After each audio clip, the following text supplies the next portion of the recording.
Это актуальное интервью в студии. Петр Васильев, здравствуйте. Бедность – это социальное явление. В республике запланировано снижение уровня бедности к 2029 году в 2 раза по сравнению с 2022.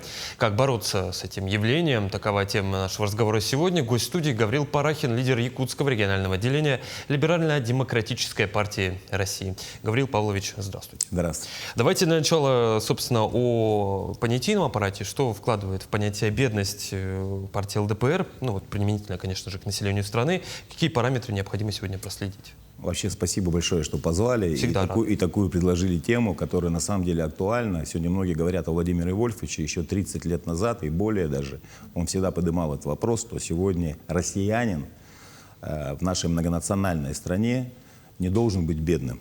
То есть, потому что у нас все-таки большая страна, она действительно богата. И, конечно же, сегодня самое важное, чтобы в такой стране наши жители жили счастливо. И эту тему, что мы сегодня поднимаем, для нас это очень актуально. И поэтому мы всегда говорили и будем говорить о ней.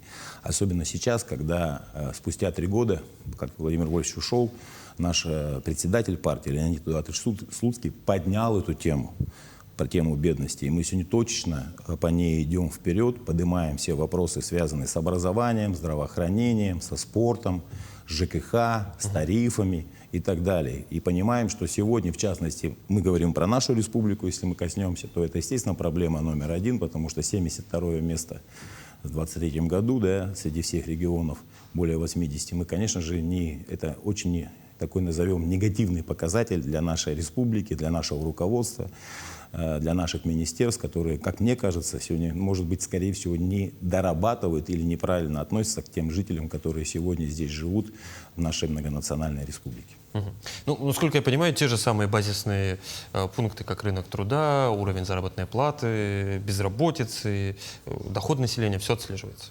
Ну, конечно. И как бы тут же сегодня, это же мы должны понимать, что это же не просто там тот человек, который сегодня бедный, это не означает, что он просто только зарабатывает мало денег, да. Он действительно получает небольшой доход, но самое-то главное, что сегодня любой из нас понимает, что, пойдя в поликлинику, сразу попасть на бесплатное лечение, да, или там на обследование невозможно практически. Быстро попасть можно только платно. И сегодня человек, который имеет доход минимум, меньше минимального МРОТа или минимальный МРОТ, да, то однозначно он ходить в платные клиники не может. То же самое про образование. Сегодня эти семьи, мы назовем так семьи, которые не имеют доход достаточно для того, чтобы жить счастливо и красиво, естественно, не могут своих детей отправить в образовательные учреждения. Надо быть или отличником, чтобы попасть бесплатно, то есть сдать хорошо экзамен, или, значит, иметь какую-то возможность, какой-то доход для того, чтобы ребенку оплачивать образование. То же самое и спорт. Я как человек, который непосредственно имеет отношение к спорту и очень много помогаю, я прекрасно понимаю сегодня, как наши талантливые дети, а талантливые дети не всегда в благополучных семьях и семьях с хорошим доходом, летают или участвуют в соревнованиях за счет бюджета республики или бюджета России, да, в основном это всегда, и Путин поднял этот вопрос, и поднимает сегодня я, и мы в парламенте неоднократно выступал, что сегодня чемпион Дальнего Востока или чемпион Якутии обязан поехать на соревнования, на чемпионат России там, и дальше за счет бюджета. Но, к сожалению, сегодня наши чиновники не предусматривают эти деньги для того, чтобы поддержать семью. И это очень тоже важно. Давайте поговорим о конкретных шагах, о том, как обстоит дело с преодолением бедности в России, в частности, в Якутии, с позиции именно партии ЛДПР. Ну, тут же мы четко понимаем, что одними только субсидиями мы не спасем эту историю. Тут нужен, еще раз повторяю, комплексный подход. Это так же, как борьба там, с алкоголизмом или там, работа над тем, чтобы всех привлечь к спорту. Ну, комплексно надо подходить. То же самое и здесь. Мы, то есть, должны четко понимать, я уже сейчас не буду повторяться, но что сегодня однозначно мы не должны многодетным сегодня давать 200-300 тысяч за земельный участок, который им выделяется пустой, и они как бы берут эти деньги от безвыходности. Мы должны эти деньги, 200-300 тысяч, я уже не раз тоже выступал в парламенте, вложить в инфраструктуру этого участка лучше и отдать уже готовый участок.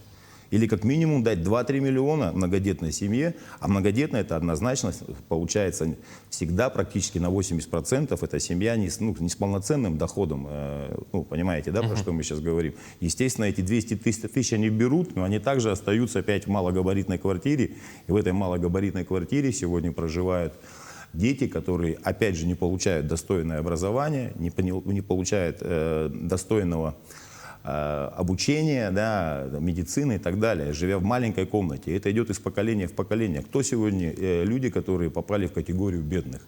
Это, скорее всего, мы это прекрасно понимаем. Это одинокие женщины, да, которые имеют не одного ребенка, а двух там, и при этом от разных мужчин там, или мужей, да, которые получают определенные субсидии, определенные выплаты, да, которых только хватает на то, чтобы там что-то купить. А чтобы увеличить квартиру или увеличить свой доход, пойти работать, у нее не получается, потому что сегодня не каждый может устроиться. Тоже вопрос номер один по поводу того, что как им трудоустраиваться этому слою населения, искать ту работу, которая подошла, чтобы и воспитывать детей, обращать внимание, еще чтобы не потерять субсидию, и чтобы еще и этот график был там посменно, там, удобный для того, чтобы этот вопрос решить. Борьба с миграционной политикой, да, то есть мы сегодня четко понимаем, что эту нишу, которую нам не дают спокойно заниматься и работать, занимают многие мигранты, да, то есть и они как бы живя там в квартирах по несколько человек, там, в отличие от той же многодетной семьи, которая там платит определенные деньги, да, и там живут, и их дети не могут сегодня содержать и поддержать бюджет, это очень тяжело. Тоже это проблема, мы должны с этим заниматься. Тарифы на ЖКХ. Мы сегодня говорим о том, что нужно бороться с бедностью. Спасибо, кстати, Айсену Сергеевичу, что у него конкретно есть программа, и он старается это все сделать для того, чтобы сегодня бороться с бедностью. Да? То есть у нас сегодня там, более 10%, там даже более, по-моему, 14%, если я не ошибаюсь, а средний по стране это 11%, там 10 с копейками. Естественно, разрыв большой, 3%. И, конечно, с этим надо бороться. И сегодня тарифы-то опять поднимаются у нас. И мы с 1 июля? С 1 июля, да. Но никто сегодня не говорит, что сегодня мы поднимем РОТ достаточно, чтобы это балансировал, был дисбаланс между поднятием цен в тарифах. Мы делаем аналитику по ценам в магазинах, мониторим. И мы прекрасно понимаем, что сегодня за последние годы чуть ли не в 2 раза подорожало все практически. То есть та корзина первой необходимости, которая сегодня должна быть доступна. И поэтому вот мы сейчас говорим, что она должна уменьшаться, эта категория бедных. Да? Но мое мнение сегодня, при том раскладе, то, что мы говорим про тарифы, да, ЖКХ, про корзину, да, продуктовый набор, что тоже будет увеличиваться. Но, к сожалению, тут мы никак не угонимся с той зарплатой. То есть надо тогда и минимальным РОТ увеличивать как минимум не на какие-то там 10-15%, а минимум в 2-3 раза. А лучше в половину. А лучше в половину, да. Гаврил Павлович, не могу не спросить и про такую ситуацию, которая на рынке труда сложилась. Все-таки мы с вами сегодня говорим и о работе, как факторе уменьшения безработицы. Есть такое вот как будто бы ощущение, что рынок труда сильно раздут, а соискатели на него не особо хотят идти. Есть очень много всяких разных вакансий, а люди просто не могут себе эту вакансию подобрать. Вот с точки зрения либерально-демократической партии, что мы тут можем сделать? Надо со школы начинать, Вот. с техникумов. Да. Тут же надо подготавливать. То есть надо давать сегодня вот эти семьи, да, которые мы говорим, многодетные, неблагополучные, семьи, которые не имеют доход и нет возможности все-таки сегодня получить образование бесплатное. Мы должны дать его больше бесплатного образования. У нас же самое страшное, у нас что ни коснись, в здравоохранении коррупция, в медицине коррупция, в ЖКХ коррупция, то есть везде коррупция. Надо с этого начинать вначале, а потом уже подход уже делать тому, чтобы подойти к нашим действительно будущему поколению, чтобы они подстроились под то, что сегодня нужно. Сегодня у нас, к сожалению, нету сварщиков, сегодня у нас даже уборщиц нету, сегодня посудомойщиков нету. Сегодня мы посмотрите, что все, что не коснись, сегодня прямо зашкаливает кадровый голод, понимаете? Я сегодня приехал с СВО, вот буквально совсем недавно, с новых территорий, да, там ездил с гуманитарной помощью, я встречался в госпиталях, встречался на территориях с нашими подразделениями, где наши уважаемые наши земляки и не только, и спрашивал проблему, почему, как они оказались. Понятно, что многие из них, естественно, говорят, и это правильно, это патриоты, они идут, и они защищают, они в душе где-то военные, где-то они хотят и понимают историю, которая сейчас вершится сегодня в нашем мире, да, то есть это очень важно. Но основная эта часть из них содержать семью, не хватало денег для того, чтобы, то есть здесь, находясь в Якутске, они не могли найти достойную работу по специальности и уходят туда, чтобы там получать ту выплату, которая им положена, и там находятся на рубежах, защищая наши границы, и в то же время одновременно закрывая вопрос трудоустройства, потому что они как бы, ну, не нашли себя здесь, или нашли, но этого все равно не хватало. И это самая страшная проблема. И эти люди сегодня,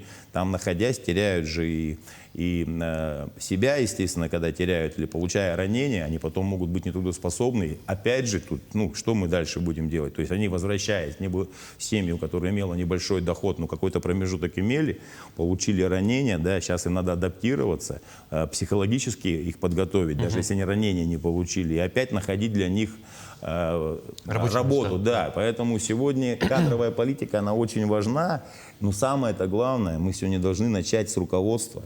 Кто сегодня отвечает за все это? Кто отвечает за ЖКХ? Кто отвечает за образование? Кто отвечает за здравоохранение? Кто отвечает за эти земельные участки? Почему сегодня нету кадастровых инженеров? Почему мы не успеваем предоставить многодетным земельные участки? А сейчас у нас нагрузка идет для участников СВО. Кто это будет все делать?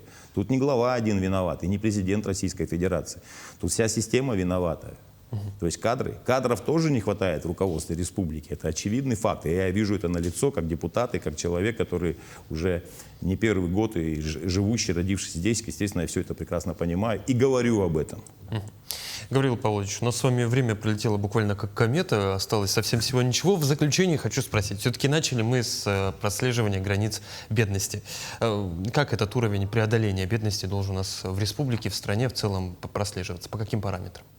Ну, прежде всего, по заработку. Все опять упирается в деньги. То есть мы сегодня говорим про заработную плату, она должна быть достойна.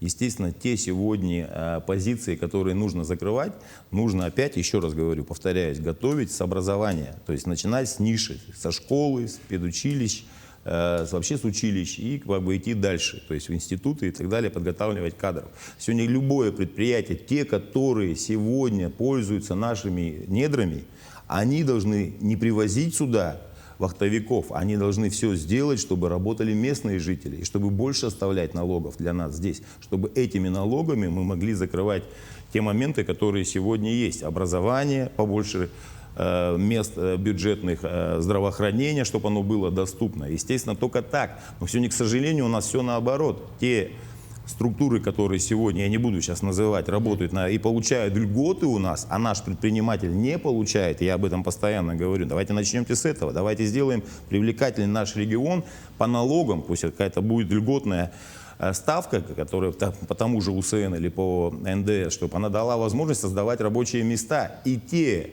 сегодня, тот слой населения, который имеет минимальный доход, чтобы тот же предприниматель, имея льготу по налогам, мог дать достойную зарплату и хороший график, подстроиться под того человека, который сегодня входит в категорию бедных, так назовем. Поэтому, заканчивая эту историю, да, я хочу сказать, что сегодня россиянин, русский, неважно, якут, с коренного малого населения, да, КМС, и мы говорим про тех, которые живут в Арктике, да, на них надо сегодня обратить внимание. Мы сегодня вообще другая, абсолютная республика, нас не надо ни с кем сравнивать, даже на Дальнем Востоке, естественно, с другими национальными республиками. Мы абсолютно другие, у нас большая территория, у нас все по-другому, у нас вообще, как бы, я даже не буду говорить, потому что сегодня наш житель меня понимает прекрасно, что к нам нужен особый подход. И вот этот особый подход я буду дальше пытаться донести до руководства нашей республики. Мы работаем постоянно, начиная с Ленского моста и заканчивая спортом,